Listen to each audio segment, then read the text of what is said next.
Good morning children. मैं Pradeep sir आज आपको क्लास 12th आरओ की बुक से गद्य खंड का सेकंड चैप्टर बाजार दर्शन की रीडिंग कराऊंगा। गद्य खंड का सेकंड चैप्टर बाजार दर्शन, जिसके लेखक हैं जैनेंद्र कुमार। तो सबसे पहले हम लोग जैनेंद्र कुमार के जीवन परिचय के बारे में पढ़ेंगे। जैनेंद्र कुमार का जन्म सन 1905 अलीगढ़ उत्तर प्रदेश में हुआ था। उनकी प्रमुख रचनाएं परख, अनाम, स्वामी, सुनीता, त्यागपत्र, कल्याणी, जयवर्धन, मुक्तिबोध उपन्यास, बातायन, एक रात, दो चिड़िया, फांसी, नीलम देश की राजकन्या, पाजेब, कहानी संग्रह, प्रस्तुत प्रश्न, चिड़ की बात, पूर्वोदय, साहित्य का श्रेय और प्रेय, सोच विचार समय और हम, विचार प्रदान, निबंध संग्रह। प्रमुख पुरस्कारों को प्राप्त हुए साहित्य अकादमी पुरस्कार, भारत भारती सम्मान, भारत सरकार द्वारा पद्म भूषण से सम्मानित। उनका निधन सन 1990 में हुआ। यथार्थ को अंतिम सत्य के रूप में ओढ़कर जो अपने को विवश मान बैठ सकता है वही तो असमर्थ है, पर जिसने स्वप्न के लिए दर्शन किए वह यथार्थ की विकटता से कैसे निरुत्साहित हो सकता है। हिंदी में प्रेमचंद के बाद सबसे महत्वपूर्ण कलाकार के रूप में प्रतिष्ठित जैनेंद्र कुमार का अवदान बहुत व्यापक और वैविध्यपूर्ण है।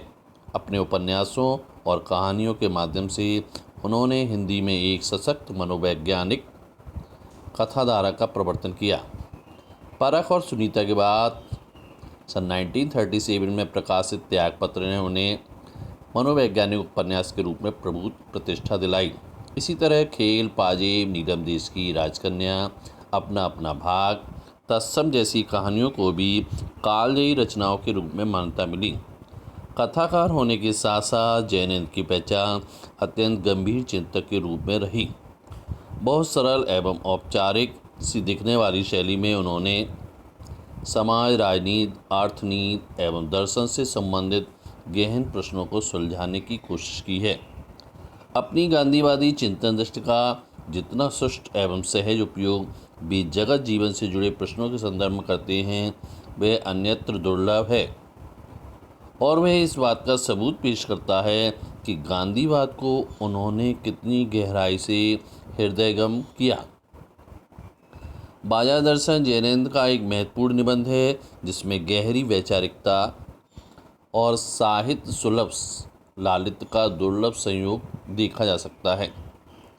हिंदी में उपभोक्तावाद एवं बाजारवाद पर व्यापक चर्चा पिछले 1-1.5 दशक पहले ही शुरू हुई, पर कई दशक पहले लिखा गया जैनेंद्र का लेख आज भी इनकी मूल अंतर्वस्तु को समझाने के मामले में बेजोड़ है।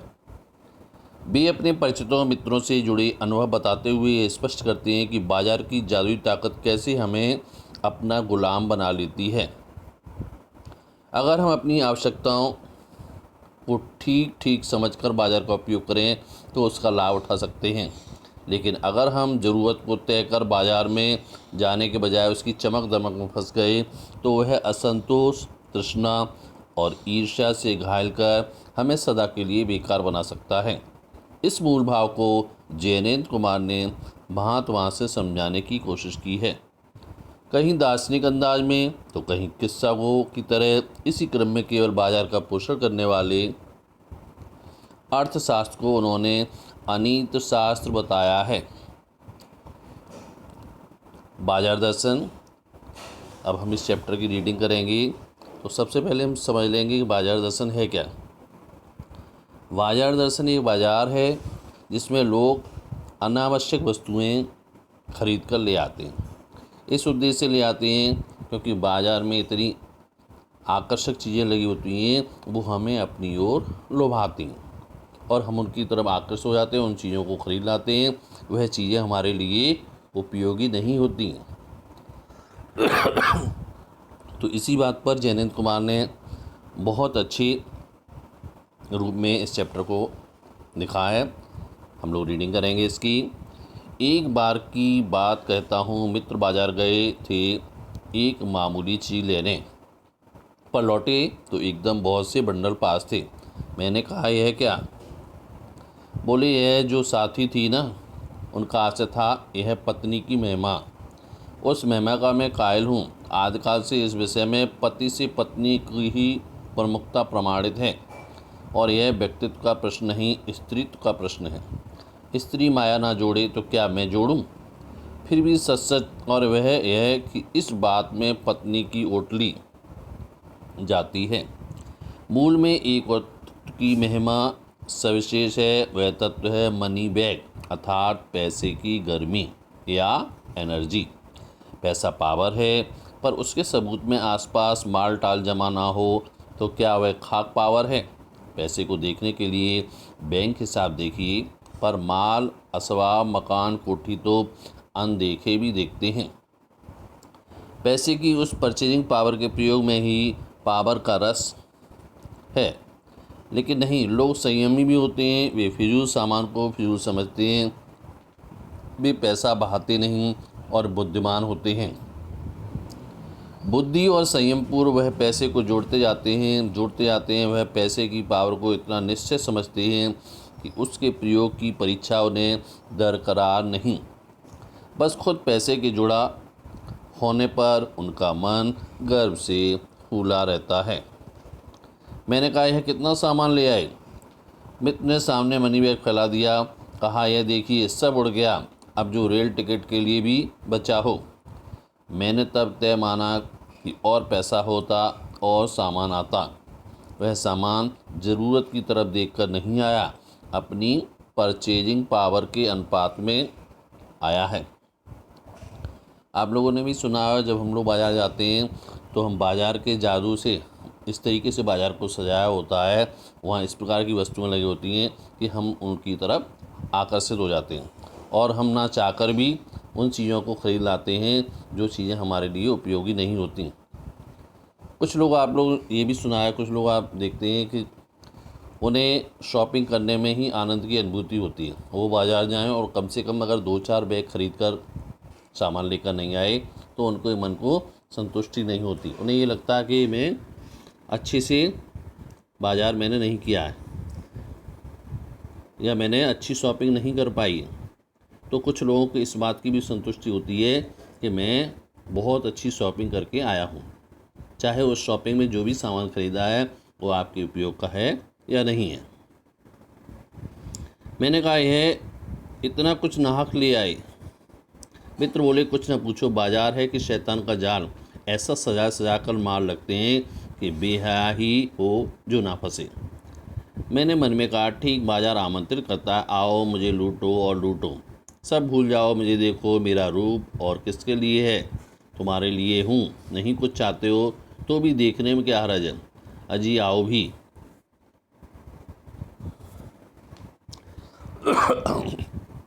आमंत्रण में एक खूबी है कि आग्रह नहीं, आग्रह तिरस्कार जगाता है, लेकिन ऊंचे बाजार का आमंत्रण मूक होता है और उससे चाह जगती, चाह मतलब अभाव। चौक बाज़ार में खड़े होकर आदमी को लगने लगता है कि उसके अपने पास काफ़ी नहीं और चाहिए और चाहिए। मेरे यहाँ कितना परिमित है और यहाँ कितना अतुलित है। ओह, कोई अपने को न जाने तो बाज़ार का यह चौक उसे कामना से विकल बना छोड़े। विकल क्यों, पागल, असंतोष, तृष्णा और ईर्ष्या से घायल का मनुष्य को सदा के लिए यह बेकार बना डाल सकता है।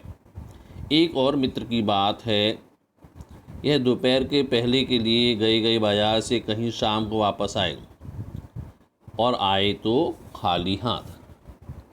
ये देखिए, एक बाज़ार दिखाया गया है फ़ोटो में, जिसमें लोग परचेजिंग कर रहे हैं, अपनी आवश्यकता की चीज़ें खरीद रहे हैं। मैंने पूछा, कहाँ रहे? बोले, बाज़ार देखते रहे। मैंने कहा, बाज़ार को देखते क्या रहे? बोले, क्यों बाज़ार? तब मैंने कहा, लाए तो कुछ नहीं, क्या बाज़ार आप देखते रहे?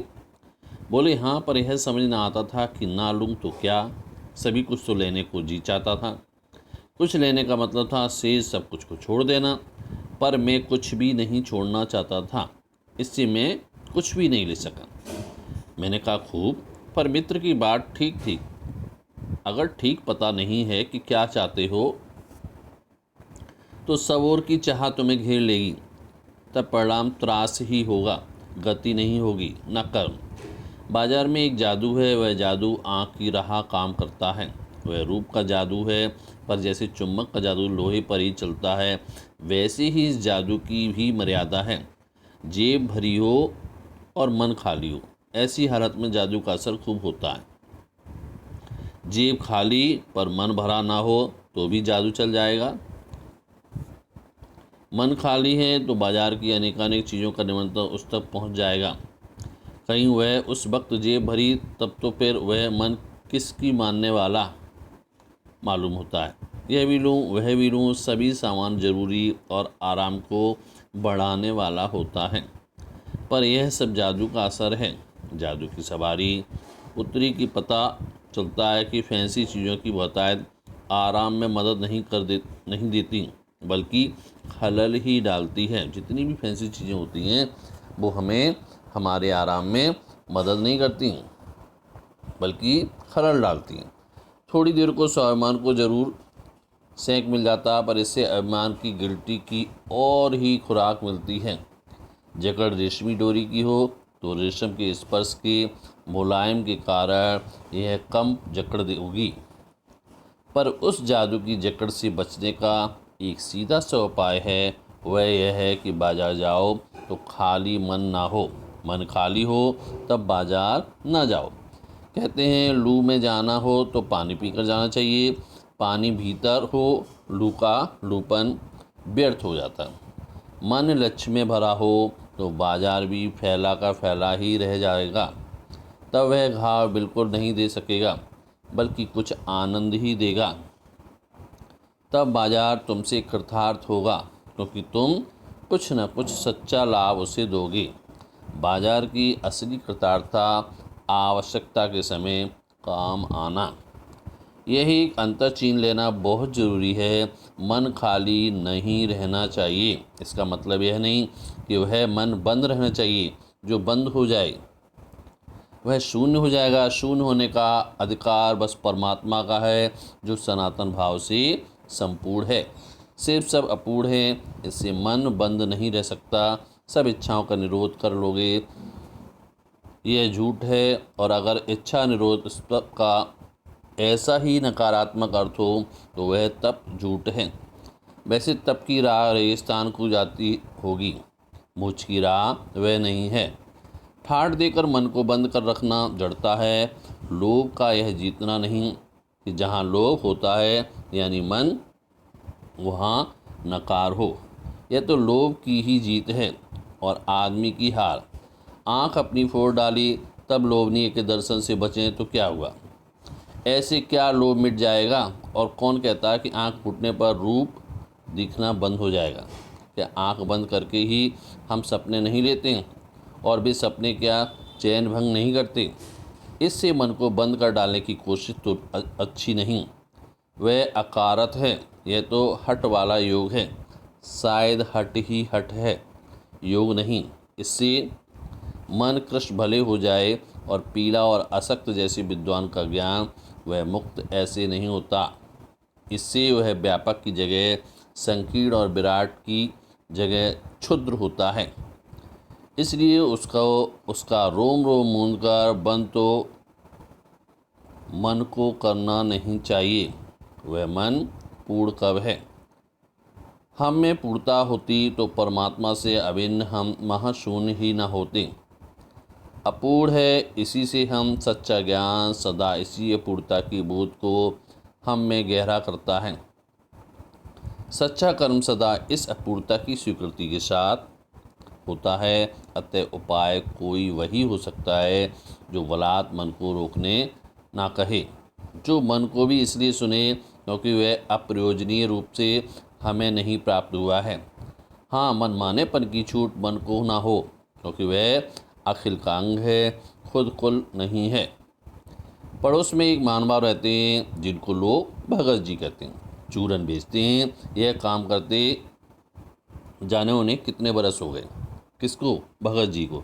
क्या काम करते हैं? चूरन बेचते हैं। और यह चूरन बेचने का काम वह काफ़ी समय से करते हैं। लेकिन किसी एक भी दिन चूरन से उन्होंने 6 आने पैसे से ज़्यादा नहीं कमाए। चूरन उनका आसपास सरनाम है और खुद खूब लोकप्रिय है। कहीं व्यवसाय का गुरु पकड़ लेते और उस पर चलते तो आज खुशहाल क्या माला माल होते। क्या कुछ उनके पास ना होता। इधर 10 वर्षों से मैं देख रहा हूँ उनका चूरो हाथों हाथ बिक जाता है, पर वह ना उसे थोक देते थे ना व्यापारियों को बेचते थे। पेशगी ऑर्डर कोई नहीं देते। बंदे वक्त पर अपनी चूरन की पेटी को लेकर अपने घर से बाहर नहीं कि देखते देखते 6 आने की कमाई उनकी हो जाती। किसकी? भगत की। क्या काम करते थे? चूरन बेचते थे। लोग उनका चूरन लेने को उत्सुक जो रहते थे। चूरन से भी अधिक शायद वह भगत जी के प्रति अपनी सद्भावना का श्रेय देने को उत्सुक रहते हैं। पर 6 आने पूरे नहीं हुए नहीं कि भगत जी ने बाकी चूरन बालकों को मुफ्त बांट देते थे। कभी ऐसा नहीं हुआ कि कोई उन्हें 25वां पैसा भी दे सके। कभी चूरन में लापरवाही नहीं हुई और कभी रोग होता भी मैंने उन्हें नहीं देखा। और तो नहीं, लेकिन इतना मुझे निश्चय मालूम होता है कि इन चूरन वाले भगत जी पर बाजार का जादू नहीं चल सकता। क्यों नहीं चल सकता? क्योंकि भगत जी एक निश्चित समय पर अपनी चूरन की पेटी लेकर बाजार में बेचने निकलते हैं। 6 पैसे तक वो चूरन की बिक्री करते हैं। उसके बाद जो भी चूरन बचता है वो बच्चों में मुफ्त बांट देते हैं। क्योंकि उनका ये मानना है कि हमारे 6 पैसे में हमारे घर का गुजारा चल जाएगा, उससे आगे हमें पैसों की ज़रूरत नहीं है। कहीं आप भूल कर ना बैठिएगा, इन पंक्तियों को लिखने वाला मैं चूरन नहीं बेचता हूँ। जी नहीं, ऐसी हल्की बात भी ना सोचिएगा। यह समझिएगा कि लेख के किसी भी मान्य पाठक से उस चूरन वाले को शिष्ट बताने की मैं हिम्मत कर सकता हूँ। क्या जाने उस बोले आदमी को अक्षर ज्ञान तक भी है या नहीं, और बड़ी बातें तो उसे मालूम क्या होंगी, और हम आप ना जाने कितनी बड़ी बड़ी बातें जानते हैं। इससे यह तो हो सकता है कि वह चूरन वाला भगत हम लोगों के सामने एकदम नाचीज आदमी हो, लेकिन आप पाठकों की विद्वान श्रेणी का सदस्य होकर भी मैं यह स्वीकार नहीं करना चाहता कि उस अपदार्थ प्राणी को वह प्राप्त है जो हम में से बहुत कम को शायद प्राप्त है। उस पर बाजार का जादू वार नहीं कर पाता। माल बिछा रहता है और उसका मन अडिग रहता। पैसा उससे आगे होकर भीख तक मांगता है कि मुझे लो, लेकिन उसके मन में पैसे पर दया नहीं समाती। वह निर्मम व्यक्ति पैसे को अपने आहत घर में बिलखता ही छोड़ देता है। ऐसे आदमी के आगे क्या पैसे की व्यंग शक्ति कुछ भी नहीं चलती होगी? क्या वह शक्ति कुंठित रहकर सलज्ज ही न हो जाती होगी? पैसे की व्यंग शक्ति सुनिए, वह दारुण है। मैं पैदल चल रहा हूँ कि पास ही धूल उड़ाती निकल गई मोटर। वह क्या निकली, मेरे कलेजे को कौनती एक कठिन व्यंग की लीक ही आर से पार हो गई। जैसे किसी ने आँखों में उंगली देकर दिखा दिया हो कि देखो उसका नाम है मोटर और तुम उससे वंचित हो। यह मुझे अपनी ऐसी विडंबना मालूम होती है कि बस पूछिए नहीं। मैं सोचने को हो जाता हूँ कि हाय, यह ही माँ बाप रह गए थे, यहाँ मैंने जन्म लेने को था। ऐसा क्यों सोचते हैं? क्योंकि हमारे पास वो सुविधाएं नहीं हैं जो दूसरों के पास हैं। दूसरे के पास अत्यधिक सुविधा है, मोटर गाड़ियाँ हैं, कंप्यूटर हैं, लेकिन मेरे पास वो नहीं है। तो हम अपने को क्वेश्चन रखते थे। क्यों क्वेश्चन रखते हैं? क्योंकि हमें ये लगता है कि हमारे लिए ये माँ बाप थे, इनके यहाँ मुझे जन्म लेना था, अर्थात इन सारी आवश्यकताओं से मैं वंचित हूँ। काश मैं भी किसी मोटर वालों के यहाँ जन्म लिया होता। उस व्यंग में इतनी शक्ति है कि जरा मैं अपने सगों के प्रति कृतज्ञ कर सकती। लेकिन क्या लोक वैभव की यह व्यंग शक्ति का उस चूरन वाले अखचिंतर मनुष्य के आगे चूर चूर ही नहीं रह जाती? चूर चूर क्यों? कहो पानी पानी। तो वह क्या बल है जो इस तीखे व्यंग के आगे ही अजय ही नहीं रहता, बल्कि मानो उस व्यंग की क्रूरता को ही पिघला देता है। उस बल को नाम जो दो, पर वह निश्चय उस तल की वस्तु नहीं जहाँ पर संसारी वैभव फलता फूलता है। वह कुछ अपर जात का तत्व है। लोग स्पिरिचुअल कहते हैं, आत्मिक, धार्मिक, नैतिक कहते हैं। मुझे योग्यता नहीं कि मैं उन शब्दों में अंतर देखूं और प्रतिपादन करूं। मुझे शब्द से सरोकार नहीं, मैं विद्वान नहीं हूं कि शब्दों पर अटकूं। लेकिन इतना तो है कि जहां तृष्णा है बटोर रखने की स्पृहा, वहां उस बल का बीज नहीं, बल्कि यदि उसी बल को सच्चा बल मानकर बात की जाए तो कहना होगा कि संचय की तृष्णा और वैभव की चाह में व्यक्ति की निर्बलता ही प्रमाणित होती है। निर्बल ही धन की ओर झुकता है।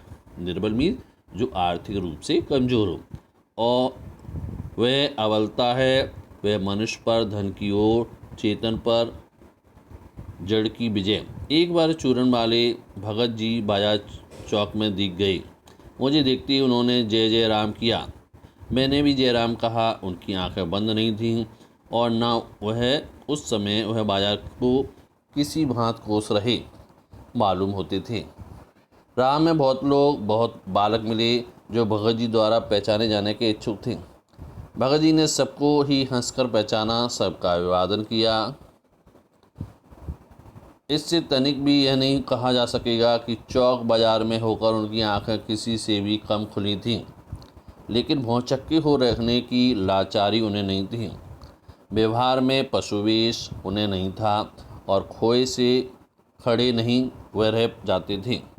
भांत भांत के बढ़िया माल से चौक भरा पड़ा है। उस सबके प्रति अप्रीत इस भगत के मन में नहीं, जैसे उस समुचे माल के प्रति भी उनके मन में आशीर्वाद हो सकता है, विद्रोह नहीं। प्रसन्नता ही भीतर है, क्योंकि कोई रिक्त भीतर नहीं है। देखता हूँ कि खुली आँख, तुष्ट और मग्न वह चौक बाजार में से चलते चले जाते हैं। राह में बड़े बड़े फैंसी स्टोर पड़ते हैं, पर पड़े रह जाते हैं। भगत जी कर उनका कोई प्रभाव नहीं पड़ता। कहीं भगत जी नहीं रुकते। एक छोटी पंसारी की दुकान पर रुकते हैं। वहाँ दो चार अपने काम की चीज़ लेते हैं और चले जाते हैं। बाजार से हठपूर्वक विमुखता उनमें नहीं है, लेकिन अगर उन्हें जीरा और काला नमक चाहिए तो सारे चौक बाजार की सत्ता उनके लिए तभी तक उपयोगी है जब तक वहाँ जीरा मिलता है। ज़रूरत भर जीरा वहाँ से ले लिया कि फिर सारा चौक उनके लिए आसानी से नहीं के बराबर हो जाता है। वह जानने के लिए जो उन्हें चाहिए वह है जीरा नमक। बस इस निश्चित प्रतीत के बल पर से सब चांदनी चौक का आमंत्रण उन पर व्यर्थ होकर बिखरा रहता है। चौक की चांदनी दाएं बाएं भूखी की भूखी फैल जाती है, क्योंकि भगत जी को जीरा चाहिए वह कोने वाली पंसारी की दुकान से मिल जाता है और वहाँ से सहज भाव में ले लिया गया है। इसके आगे आसपास अगर चांदनी बिछी रहती है तो बड़ी खुशी से बिछी रहे। भगत जी से बेचारी का कल्याण ही चाहते हैं। यहाँ मुझे ज्ञात होता है कि बाजार को सार्थकता भी वही मनुष्य देता है जो जानता है कि वह क्या चाहता है, और जो नहीं जानते हैं कि वे क्या चाहते हैं। अपनी परचेजिंग पावर के घर में अपने पैसे से केवल एक विनाशक शक्ति, शैतानी शक्ति, व्यंग्य शक्ति ही बाजार को देते हैं। ना तो वे बाजार से लाभ उठा सकते हैं, ना उस बाजार को सच्चा लाभ दे सकते हैं। वे लोग बाजार को बाजारूपन बढ़ाते हैं, जिसका मतलब है कि कपट बढ़ाते हैं। कपट की बढ़ती का अर्थ है परस्पर में सद्भाव की घटी। इस सद्भाव के हाथ पर आदमी आपस में भाई भाई और सहृदय और पड़ोसी फिर रहे ही नहीं जाते और आपस में कोरे गाहक और बेचक की तरह व्यवहार करते हैं, मानो दोनों एक दूसरे को ठगने की घात में हों। एक ही हानि में दूसरे का अपना लाभ दिखता है और यह बाजार का बल्कि इतिहास का सत्य माना जाता है। ऐसे बाजार को बीच में लेकर लोगों में आवश्यकताओं का आदान प्रदान नहीं होता, बल्कि शोषण होने लगता है। तब कपट सफल होता है, निष्कपट शिकार होता है। ऐसे बाजार मानवता के लिए विडंबना है। जो ऐसे बाजार का पोषण करता है, जो उसका शस्त्र बना हुआ है, वह अर्थशास्त्र सरासर औंधा है। वह मायावी शास्त्र है। अर्थशास्त्र अनीत का शास्त्र है। तो ये है बाजार दर्शन था, जिसमें लेखक जैनेंद्र कुमार ने हमें बताया कि बाजार की जादुई ताकत हमें अपनी ओर आकर्षित करती है। लेखक के अनुसार आज बाजार की चकाचौंध हमें अपनी ओर अत्यधिक आकर्षित करती है। लोगों को अपनी आवश्यकता अनुसार ही चीज़ें खरीदनी चाहिए। लोगों को सोच समझकर बाजार का उपयोग करना चाहिए। यह बात जैनेंद्र कुमार जी ने किसके माध्यम से समझाई है? भगत जी के माध्यम से। कि भगत जी एक निश्चित समय पर अपनी चूरन की पेटी लेकर जाते हैं और 6 आने का चूरन बेचने के बाद चूरन मुफ्त बांट देते हैं, बच्चों को बांट देते हैं। और जब भगत जी भी उस बाज़ार से गुजरते हैं तो बाज़ार में उन्हें जो चीज़ खरीदनी होती है उसी दुकान पर जाकर वह हींग, जीरा, काला नमक खरीद कर लाते हैं। बाज़ार की चकाचौंध उन्हें अपनी ओर आकर्षित नहीं करती, क्योंकि उन्हें जिस चीज़ की ज़रूरत है उसी चीज़ को लेकर वापस आते हैं। तो हमें भी बाज़ार में जाकर अपनी आवश्यकताओं की वस्तुएं ही खरीदनी चाहिए। अनावश्यक वस्तुएं खरीदकर हमें अपनी परचेजिंग पावर को नहीं बढ़ाना चाहिए। तो ये चैप्टर आपका क्लास 12th में बाजार दर्शन गद्यखंड का 2nd चैप्टर है, जिसके लेखक जैनेंद्र कुमार हैं। यह चैप्टर आज एंड होता है। इसकी रीडिंग आप 1-2 बार करें और अच्छा समझ में आएगा। इसके सॉल्व क्वेश्चन मैं आपको नेक्स्ट वीडियो में भेज दूंगा, और फर्स्ट चैप्टर जो भक्तिन हुआ उसके भी सॉल्व क्वेश्चन में भेज दूंगा। Thank you. Have a nice day.